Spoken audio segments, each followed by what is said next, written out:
Louvado seja o Senhor. Vamos desfrutar do sábado, do nosso alimento diário, uma mensagem ministerial.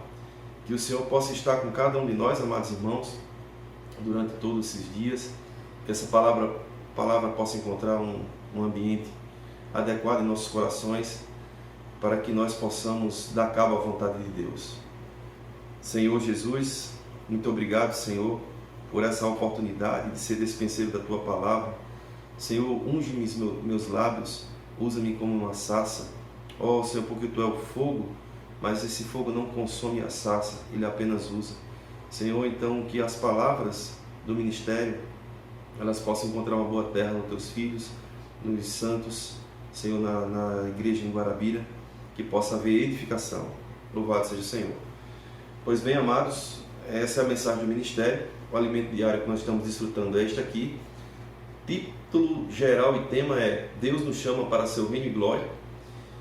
O tema deste fascículo é Tão Grande Salvação, e a mensagem dessa semana tem um título assim: Como escaparemos nós se negligenciarmos tão grande salvação?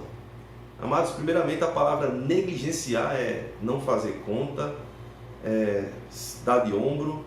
Negligenciar é não se importar, é saber que precisa, mas não faz. Isso é uma negligência.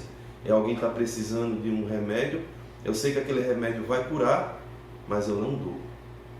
E existe a autonegligência, que é aquele que está doente, que sabe que o remédio que tem em cima da mesa serve para se curar, e mesmo assim ele não toma e vem a falecer. Isso é uma negligência. Vamos desfrutar de 1 Tessalonicenses 1:10, diz assim: E para aguardardes dos céus o seu Filho, a quem ele ressuscitou dentre os mortos, Jesus, que nos livra da era vindoura. Agora capítulo 5, verso 9, diz: Porque Deus não nos destinou para a ira, mas para alcançar a salvação mediante nosso Senhor Jesus Cristo. Agora, 2 Tessalonicenses, capítulo 2, verso 13 até o 15. E diz assim: E vós, irmãos, não vos canseis de fazer o bem. Caso alguém não preste obediência à nossa palavra, dada por esta epístola, notai-o, nem vos associei com ele, para que fique envergonhado. Não fique envergonhado, na verdade. Todavia, não o considereis por inimigo, mas adverti-o como irmão. Bem, agora, livro de Hebreus, um pouquinho para frente, capítulo 2, verso 3, parte A. Como escaparemos nós se negligenciarmos tão grande salvação? Amém. Confesso que, para mim, compartilhar assim online é uma experiência nova, e tem sido, de uma certa forma, um desafio, mas confesso que eu prefiro estar juntamente com os irmãos, em viva voz, olhando nos olhos dos santos, falando a palavra profética. Mas o Senhor logo vai aplacar essa pandemia, e em nome de Jesus iremos voltar ao normal, amados. É o que todos nós esperamos, né? Então, para entrarmos no falar de hoje, falar desse palavra do ministério, vamos abrir aqui em Hebreus 2, versículo 3. A gente acabou de ler, né?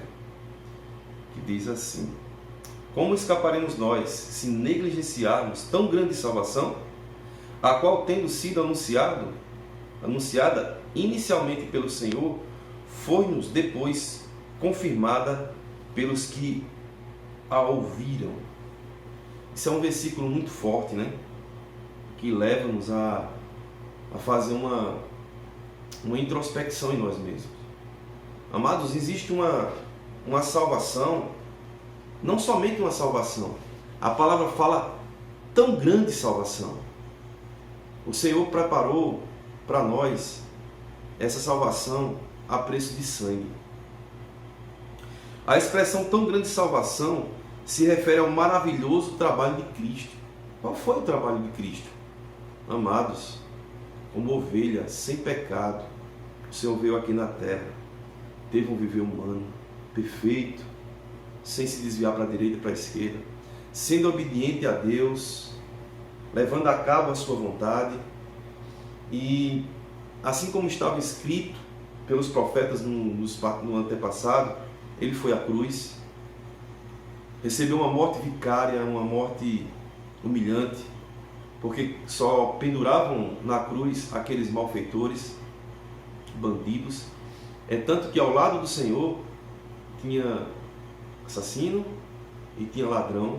Foi assim que ele foi crucificado, esbofeteado. A gente que tem feito a leitura bíblica tem acompanhado isso nos evangelhos, cuspido, né, xingado. O Senhor, ele não só teve ferimentos físicos, mas ferimentos psicológicos, que muitas vezes dói mais do que bater simplesmente no rosto. Eles caçoavam do Senhor, mesmo ele sendo Deus ali naquela cruz.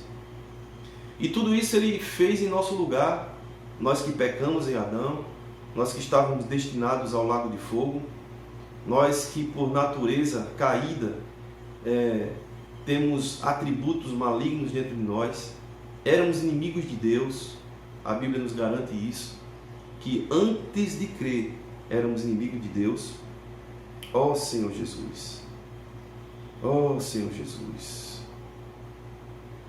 Mas amados, esse trabalho, essa crucificação que levou Jesus à cruz, ele não tinha o fim apenas de nos levar a ser salvos da condenação eterna. Mas ele tinha o intuito de nos santificar, justificar, conformar e também glorificar. Amados, por isso que o título dessa semana é: como escaparemos nós se negligenciarmos tamanha ou tão grande salvação? Amados, foi muita misericórdia, muita compaixão da parte de Deus que nos enriqueceu de uma maneira plena e eterna, nos dando todos esses benefícios, né? Justificação, santificação, conformação e por fim a glorificação. Então cabe a nós valorizarmos a palavra do Senhor, cabe a nós levarmos a cabo o desejo do seu coração. Amados, o Senhor nos salvou, sim, isso é verdade. Mas nós que vivemos a vida da igreja, nós que há tanto tempo nós temos ouvido sobre galardão, sobre o reino, sobre milênio, seremos indesculpáveis se não entrarmos no gozo do Senhor, na manifestação do seu reino. Senhor Jesus. Portanto, amados, que nós possamos nos apegar com mais firmeza àquilo que nós temos ouvido, àquilo que nós temos até mesmo tocado. Nós temos tantas coisas a nosso favor. Nós temos a palavra profética na sexta, nós temos a palavra profética no domingo, nós temos a palavra ministerial hoje, no sábado, nós temos as mensagens diárias do alimento diário, que graças ao Senhor foi incluído mais irmãos, né? Hoje nós temos o acréscimo do Carlinhos, nós temos o acréscimo do Lázaro, nós temos o nosso amado irmão Reginaldo, amados, o Celso, eu e o irmão Eduardo, que temos se esmerado para levar a palavra profética para os irmãos, a palavra do alimento diário, destrinchadinha, já compartilhada. Amados, vamos dar mais importância e atenção àquilo que o Senhor tem nos dado. Eu creio que não há nada mais importante do que a palavra de Deus na nossa vida. Vamos tirar um tempinho. Você que ouve as mensagens no seu smartphone, vá para o seu quarto, procure um lugar adequado, ouça e de preferência compartilhe no grupo da igreja aquilo que você ganhou. Você que só tem a oportunidade de ouvir mais por um headphone no ouvido. Coloque sim, vá para um lugar onde você possa ter paz para desfrutar dessa palavra e ouça, amado, porque a fé vem pelo ouvir e ouvir a palavra de Deus. Vamos abrir em 2 Tessalonicenses, capítulo 2, versículo 13.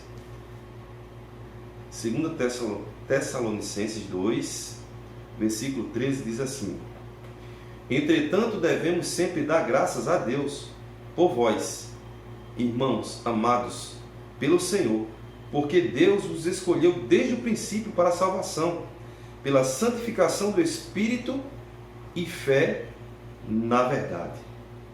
Amados, que versículo rico, né?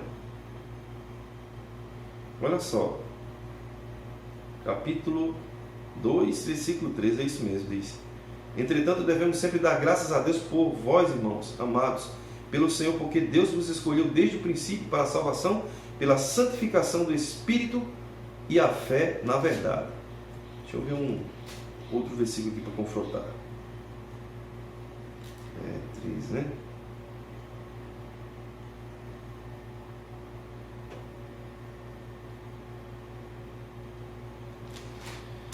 Senhor Jesus, amados irmãos,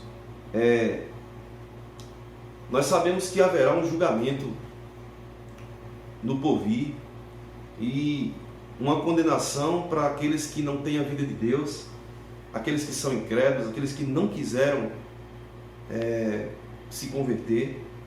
E esse julgamento é um julgamento que vai levar o homem diretamente para um caminho que ele escolheu, que esse caminho na verdade não foi preparado para o homem, mas para Satanás, seus anjos caídos, que é o lago de fogo. Mas também nós vamos falar sobre um outro tipo de julgamento. Esse julgamento será um tribunal, e a Bíblia chama de tribunal de Cristo, porque todos nós compareceremos, sem exceção, ao tribunal de Cristo. Mas se nós não vamos comparecer a esse tribunal para sermos lançados no lago de fogo, por que necessitamos comparecer a esse tribunal? Porque esse tribunal de Cristo, ele vai ser, irmãos, estabelecido não para que o homem seja lançado no lago de fogo, mas para que, por meio de mim e de você, pelo que nós tivemos feitos por meio do corpo, nós sejamos ou não introduzidos no reino, ou sermos disciplinados nas trevas exteriores, e a palavra nos garante que lá haverá choro e ranger de dentes. Então, irmãos, essa salvação, esse ser salvo, ele é diferente de herdar a salvação. Por quê? Porque a salvação que eu e você recebemos por meio do crer, nos garante a eternidade com Cristo, nos garante a Nova Jerusalém, nos garante um viver eterno na presença de Deus, dos seus anjos, dos crentes vencedores. Sim, isso é verdade. Mas, amados, para nós foi oferecido uma herança, desde que nós nos abstenhamos da infantilidade, da pequenez do crescimento, para que possamos alcançar, amados, a maturidade. A Bíblia chama aqueles que são recém-salvos de filhos tecno, filhos imaturos. Mas, contrapartida, também ela chama aqueles filhos crescidos de filhos ruiós. E ainda dos ruiós, ainda existe um grupo de irmãos que vão se preocupar com aquilo que Deus mais se preocupa, com o empreendimento de Deus, que são as pessoas. E esses filhos são os filhos herdeiros. Ó Senhor Jesus, que possamos alcançar, irmãos, a herança de Deus. Se a primeira etapa da salvação foi simplesmente receber a vida eterna, que é um dom gratuito de Deus, existe uma segunda etapa, meus amados. E essa segunda etapa refere-se ao galardão do reino dos céus, ao prêmio que será dado a mim e a você, desde que nós nos empenhemos a buscá-lo. Está disponível. Eu e você recebemos o convite. Irmãos, abra seus olhos, os olhos do seu entendimento. Eu e você fomos convidados, nominalmente escolhidos do meio de bilhões de cristãos, para revelar para nós que a salvação da vida eterna não é o fim, é apenas o meio que nos levará àquilo que o Senhor quer para mim e para você, que é o galardão do reino, ou seja, o milênio. Trazer o reino de Deus aqui para a terra. Ó Senhor Jesus, Senhor Jesus, que nós possamos alcançar, buscar, se esmerar, Senhor Jesus, a buscar essa salvação aqui. Vamos abrir Hebreus. Hebreus, pertinho aqui, capítulo 10.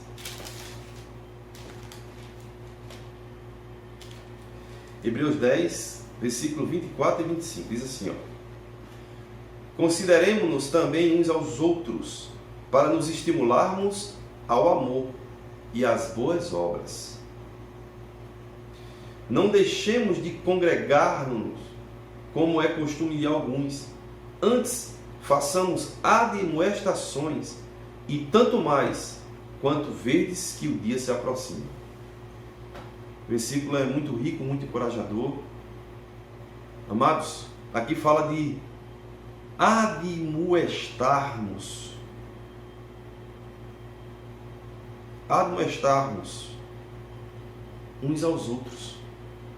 Nós estamos vivendo uma pandemia, ela já fez 1 ano de pandemia, onde muitos perderam suas vidas, muitos foram infectados, perdemos muitos irmãos na vida da igreja, grupos cristãos, nossos amados irmãos partiram, e junto com essa pandemia vieram restrições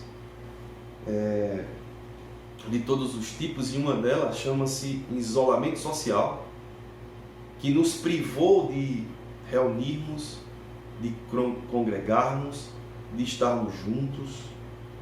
Hoje mesmo, aliás amanhã mesmo, poderíamos estar saindo das nossas casas de manhã, indo para o nosso local de reunião, para desfrutarmos da pura palavra do Senhor, para desfrutarmos dos hinos espirituais, para ganharmos mais, para termos uma comunhão pós-comunhão. Poxa, irmãos, isso como faz falta, né? Mas, no falar dessa quarta-feira, do alimento diário, vem nos advertir que, por mais que o isolamento e os decretos façam com que não estejamos reunidos ali uns com os outros, amados, ainda assim nós não podemos ficar alheios e não usar de desculpa de isolamento ou de decreto para simplesmente ficarmos ao léu, ficarmos desencorajados, ficarmos longe da palavra do Senhor. Aqui diz assim, ó: não deixemos-nos de congregar-nos, como é costume de alguns. Amados, na época de Paulo, na época dos apóstolos, na época do início da vida da igreja, a igreja primitiva, como alguns chamam, já existiam alguns que não tinham apreço pelas reuniões, não tinham disposição para reunir. E aqui fala que isso não é algo bom, porque juntos, aqui diz, ó, consideremos também uns aos outros, para nos estimularmos ao amor e às boas obras. O estímulo do amor e das boas obras é mais eficaz quando estamos juntos. Eu estou certo, irmãos? É verdade? Não é assim? Não é mais fácil sermos estimulados quando estamos juntos, olho a olho, tete a tete, presentes, um próximos dos outros? É por isso que muitos grupos cristãos têm perdido suas ovelhas, os santos, porque, amados, longe do Senhor, sem congregar, estamos vulneráveis à queda e a falhar. Infelizmente, nenhum de nós, mas nenhum de nós mesmos, estamos guardados de que isso venha acontecer, caso nós estejamos se abstendo das reuniões. Entenda o que eu estou falando. Hoje nós estamos sob um decreto, um decreto estadual, um decreto municipal que nos impede de congregar. Mas aqui a exortação que estamos recebendo por meio dos apóstolos é de quando as reuniões voltarem à sua normalidade de estarmos juntos, possamos pagar o preço de estarmos nas reuniões. Me diga, irmãos, qual é o lugar melhor de você estar no domingo pela manhã? Na reunião junto com os santos, desfrutando da palavra, dos hinos, do profetizar, ou no aniversário? Ou simplesmente dormindo na sua casa? Ou até mesmo praticando alguma prática esportiva? Amados, vamos valorizar a palavra, vamos valorizar as reuniões, porque estamos chegando no fim, o Senhor está voltando, e as reuniões é o melhor lugar onde eu e você pode estar. Amém? Agora vamos voltar aqui para Mateus, livro de Mateus, capítulo 24, Mateus 24. Mateus 24. Jesus amado. Livro de Mateus, capítulo 24. Poxa, se eu estivesse agora na reunião, desfrutando presencialmente, eu estava dizendo assim, abrindo a Bíblia, desfrutando, invocando o Senhor. Amados. 24, 40 e 41 diz assim, então 2 estarão no campo e um será tomado e deixado outro. 2 estarão trabalhando no moinho, um será tomado e deixado a outra. É interessante que aqui fala no artigo masculino e artigo feminino, olha só. Então 2 estarão no campo, um será tomado implica masculino, e outro, e deixado outro, masculino, né?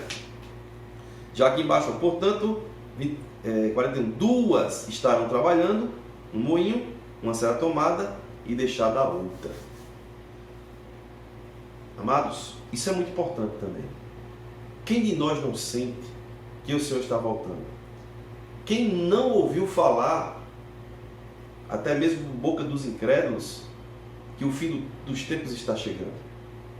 Nós, como servos, filhos de Deus, nós temos isso intrínseco dentro de nós. Nós sentimos isso aí, certo? A volta do Senhor é iminente. Por quê? Porque está escrito. Por que devemos confiar que o Senhor vai voltar? Porque Ele prometeu. E tudo que foi falado se cumprirá.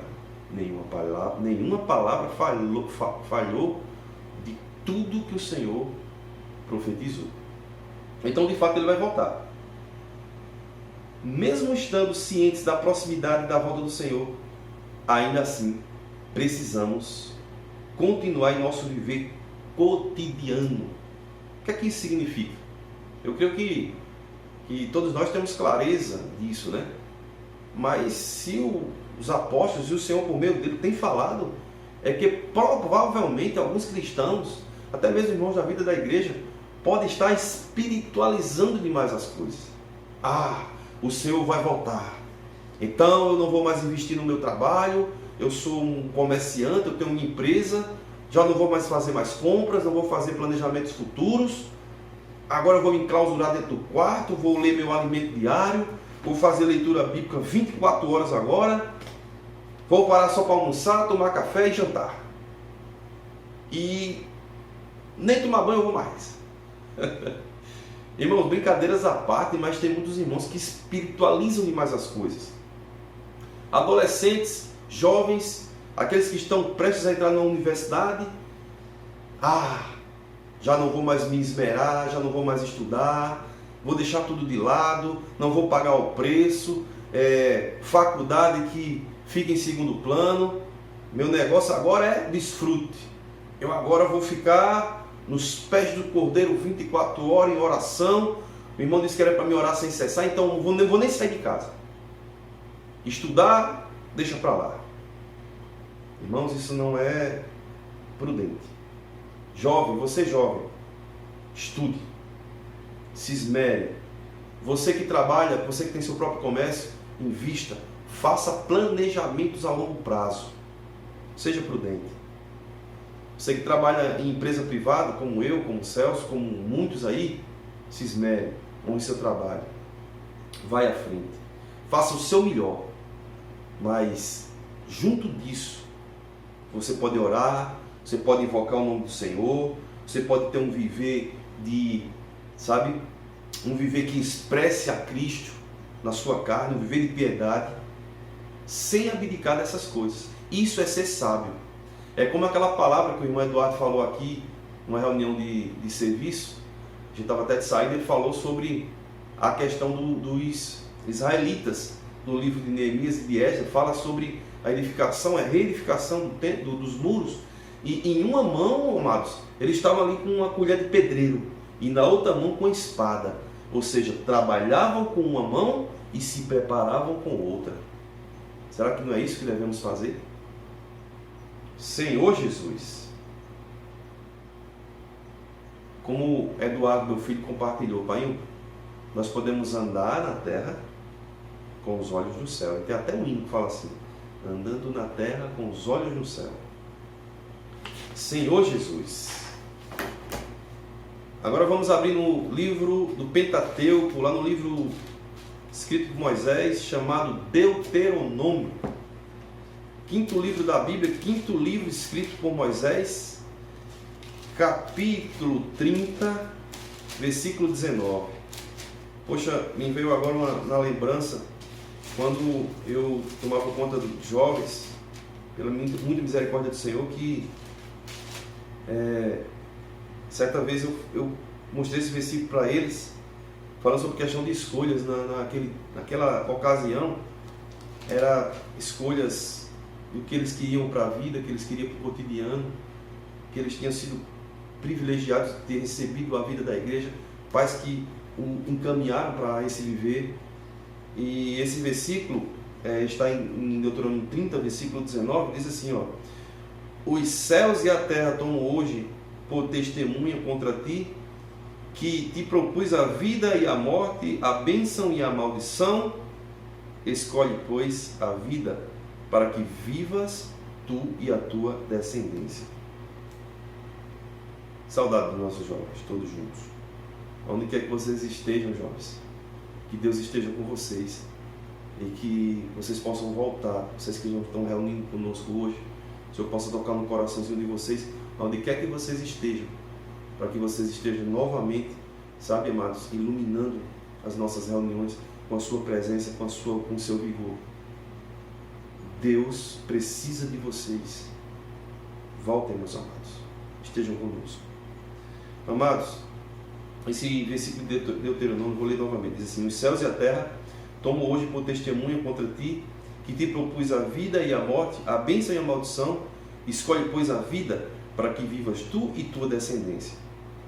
Ó Senhor Jesus. Ele diz mais o 20, diz: amando o Senhor, teu Deus, dando ouvidos à sua voz e apegando-te a Ele, pois disto depende a tua vida e a tua longevidade, para que habiteis na terra que o Senhor, sob juramento, prometeu a dar a teus pais, Abraão, Isaque e a Jacó. Amados, desde o princípio, quando Deus criou o homem e colocou no jardim, no Éden, me lembrei de uma coisa aqui, no Éden, nós fomos, dentro do homem, foi introduzido algo chamado livre-arbítrio, ou escolha com convicção. A gente viu nesse versículo que diz assim, ó: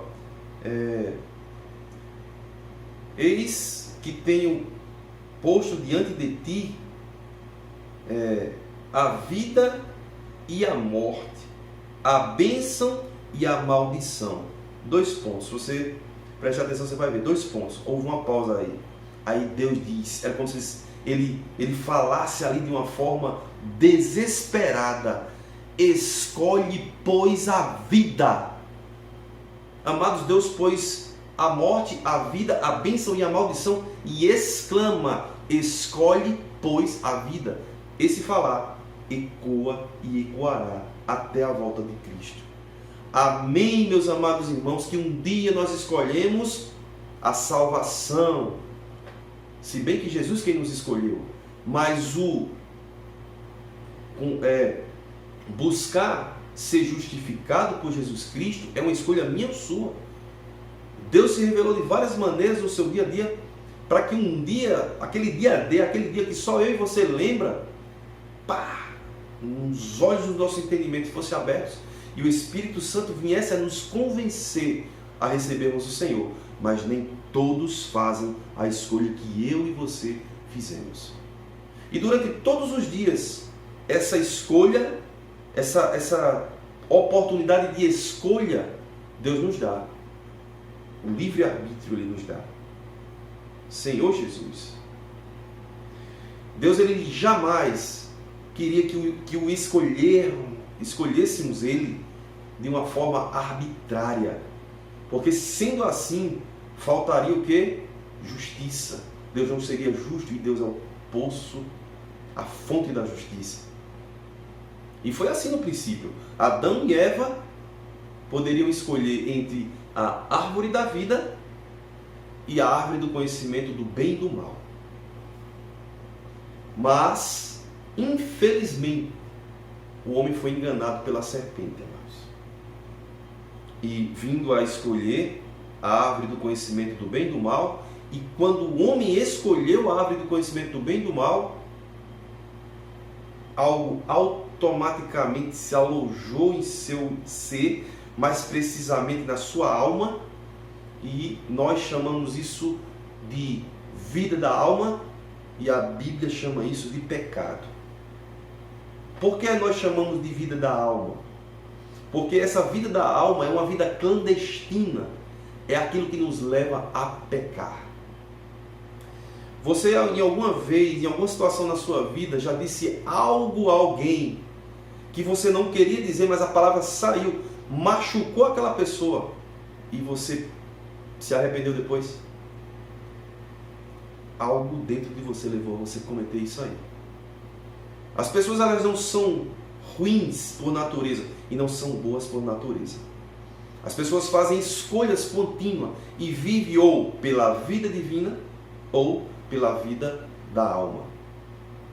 Senhor Jesus, que o Senhor abra os olhos do nosso entendimento e que nós possamos perceber que o maior inimigo das nossas almas não está fora de nós, está dentro de nós. Por isso que se fala tanto em negar-se a si mesmo, a saturar-nos da vida de Deus dentro do nosso interior.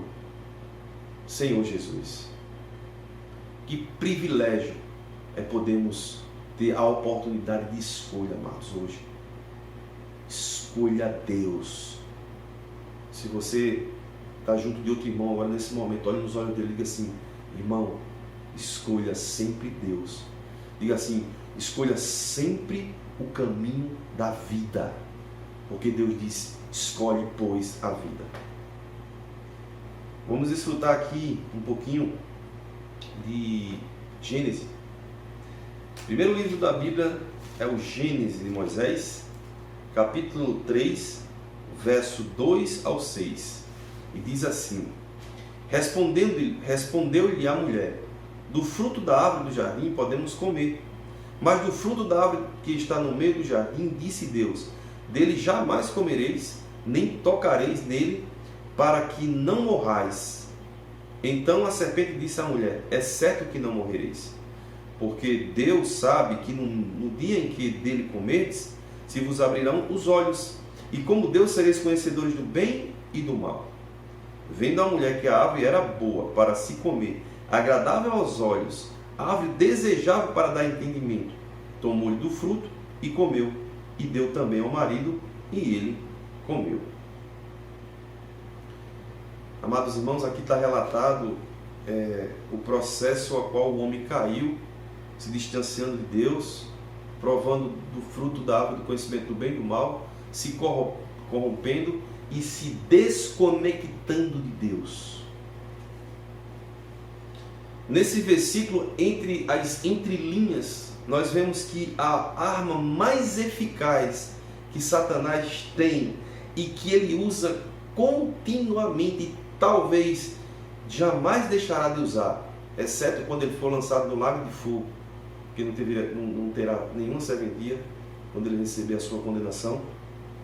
Mas enquanto estivermos aqui, enquanto o mundo for mundo do jeito que nós conhecemos, ele sempre continuará usando, amados, essa arma eficaz chamada sofisma. Sabe o que é um sofisma? É uma meia-verdade. É aquilo que aparentemente é certo, mas que no final leva o homem à queda. Quer ver um sofisma aqui? Vamos lá? Respondeu a mulher: do fruto. Isso já foi uma pergunta respondida por Eva a serpente, que é Satanás. Olha só, Satanás perguntando. Diz assim: é assim que Deus disse: não comereis de toda a árvore do jardim. Olha só, lançou um sofisma. Olha a resposta da mulher: do fruto da árvore do jardim podemos comer, mas do fruto da árvore que está no meio do jardim, disse Deus, dela não comereis. Amados, quem foi que disse que a árvore da vida estava no meio do jardim? De forma nenhuma. Olha só, então Satanás jogou a isca, Eva foi lá e comeu. Aqui, quando Eva responde a Satanás, ela já estava fisgada. Olha a prova disso. Ó. Então a serpente disse, aliás, no 3, né? Mas do fruto tal, do meio, que está no meio do jardim não podemos comer, não comeremos nem tocaremos dela, porque para que não morrais. Aí Satanás diz assim, então a serpente diz, a mulher, é certo que não morrereis. Quando a serpente fala isso para Eva, Eva automaticamente traz para si. É certo que não morrereis. Ela já, eu não vou morrer, já pôs a palavra de Deus em xeque. Já houve aqui uma dúvida sobre a palavra de Deus. É tanto que no versículo seguinte diz assim, a serpente continua falando, porque Deus sabe que no dia em que dele comeres, se vos abrirão os olhos, e como Deus sereis conhecedores do bem e do mal. A serpente lançou um bônus para Eva. Disse, Eva, é mentira de Deus. É claro que ela, olha onde entra o sofisma. Satanás não falou assim, é mentira de Deus. Disse só apenas, é certo que não morrereis, e lançou uma cereja sobre o bolo. Não, Eva, se vocês comerem dessa árvore aí, os olhos do seu entendimento vos abrirão, e vocês serão igual a Deus. Eita, falta na alma agora. Vocês serão igual a Deus, conhecedores do bem e do mal. Isso aí foi uma baita de uma promoção, né, para Adão e Eva, que eram apenas criaturas, se tornar conhecedor como Deus era, do bem e do mal. Veja que eles não eram cegos humanamente falando, biologicamente não. Mas Satanás falou que abriria os olhos do entendimento. Olha que negócio sinistro, amados. Isso aí é os olhos do pecado, da concupiscência do desejo. Lembre-se que Adão e Eva, lá no Éden, eita minha Éden, lá no Éden, eram inocentes, né? Andavam nus, eles não tinham malícia, não tinham maldade nenhuma. Mas Satanás prometeu a eles o quê? Que os olhos do seu entendimento fossem abertos. Então isso lançou um sofisma, pôs a palavra de Deus em xeque, e a consequência disso é que o homem caiu, pecou e se desconectou de Deus, causando um problema sem precedentes, né, amados? Vamos abrir aqui em Gênesis, já está aberto, capítulo 3, vamos ler o versículo 15, para finalizar. Diz assim, porém inimizade entre ti e a mulher, entre tua descendência e teu descendente. Este te ferirá a cabeça e tu lhe ferirás o calcanhar. Nesse versículo aqui nós vemos dois pontos. Primeiro ponto, aqui vemos que a desobediência ela anda junto com a incredulidade. A prova disso é que quando Eva, como Adão e Eva, eles provaram do fruto que Deus havia proibido, eles desobedeceram a Deus. E, consequentemente, para que eles pudessem comer daquele fruto, eles precisavam de quê? Da incredulidade. Porque quando a palavra de Deus caiu em descrédito por meio do ouvir que Eva deu à serpente, automaticamente a palavra de Satanás passou a ter crédito. Então houve uma desobediência que culminou na incredulidade, que culminou no pecado. E o pecado trouxe a morte, porque o salário do pecado é a morte. Então esse é o primeiro ponto. O primeiro ponto é que onde há desobediência, há incredulidade. E isso faz parte do veneno da serpente, que por fim afasta o homem de Deus.